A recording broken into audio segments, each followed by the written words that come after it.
Once upon a time, Sesame Street was considered detrimental to children's development. So I think that it's consistent across time. I think that a generation looks at the current generation and sees things that are different and tries to, I guess, explain some of the issues that maybe the newer generation is experiencing. And so SpongeBob was the one that was tested, most recently, but in the 70s it was Sesame Street, and people were arguing that Sesame Street was too fast-paced and that Sesame Street was going to have a negative impact on learning and memory. And in 2011, a couple of American academics tried to prove the cartoon SpongeBob SquarePants was affecting young people's ability to focus. Otago University's Dr. Damien Scarf has reviewed the 2011 study and found it to be, well, fishy.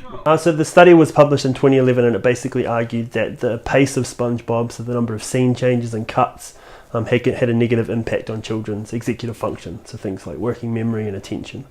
And so we basically reviewed the evidence that's looked at this issue and found that overall there's actually no consistent evidence that pace or SpongeBob has a negative impact on children's attention and learning.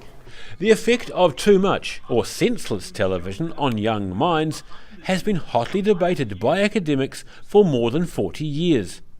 And Scarf believes it'll still get people hot under the collar for many years to come. Because you think about how much media children are exposed to.